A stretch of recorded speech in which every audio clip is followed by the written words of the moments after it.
පිටතින් බලන චරිත නෙවෙයි අභ්‍යන්තරිකව තියෙන්නේ. ස්වාමීන් වහන්සේ නමක් ගිහියන්ට හැම විටම ආදර්ශමත් වේ යුතුයි. අටලෝ දහමින් කම්පා නොවෙන්න මැදහත් සිතින් කටයුතු කරන්නට ගිහියන්ට උපදෙස් දෙන හිමි නමක් ප්‍රසිද්ධ මාධ්‍යයේ මේ ආකාරයෙන් හැසිරීම සුදුසු වෙන්නේ නැහැ කියලා තමයි සමහරු කිව්වේ. භික්ෂුවක් ඇටියට කිසිම සම්මාදමක් කරලා නැහැ. ඉදින් මීට දින කිහිපයකට කලින් අපේ රටේ ප්‍රසිද්ධ ධර්ම කතික ස්වාමීන් වහන්සේ නමක් වන දොඩම්පහළ රාහුල ස්වාමීන් වහන්සේ සම්බන්ධව සමාජ මාධ්‍යයේ ලොකු කතා බහක් ඇති වුණා. තමන්ටම ආවේනික වූ ශෛලයකින් ධර්මය දේශනා කරන විශේෂම තරුණ දුවා දරුවන්ව යහමගට ගන්නට නිරන්තරයෙන් කටයුතු කරන උන්වහන්සේට රටක් ආදරය කරනවා.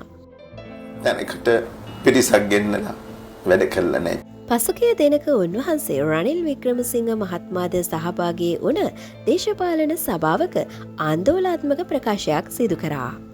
මෙහිදී උන්වහන්සේ ප්‍රකාශ කර සිටියේ පසුගිය ජනාධිපතිවරණ සමයේ තෙල් ආනයනය කිරීම පමා කරන ලෙස තමන් රනිල් වික්‍රමසිංහ මැතිතුමාට පැවසුවත් එතුමාය ප්‍රතික්ෂේප කර බවයි. මෙවන් ප්‍රකාශයක් උන්වහන්සේ සිදු කළේ කැමරාවකින් වීඩියෝ වන බව නොදැන බව පසුවට පවසා සිටියා.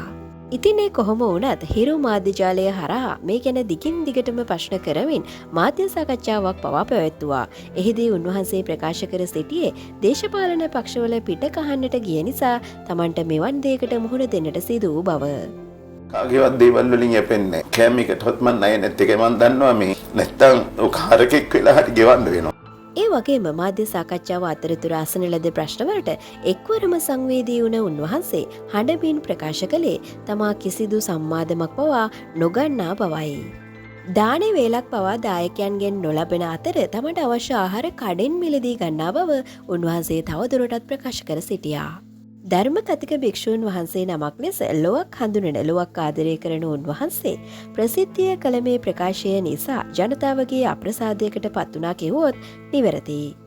ඒ කොහොම වුණත් ස්වාමීන් වහන්සේ නමක් වශයෙන් රටට විශාල මෙහෙවරක් සිදු කළ උන්වහන්සේට තවදුරටත් ඒ ගෞරවය රැකගෙන කටයුතු කිරීමට හැකි වේවායි අපි ප්‍රාර්ථනා කරමු.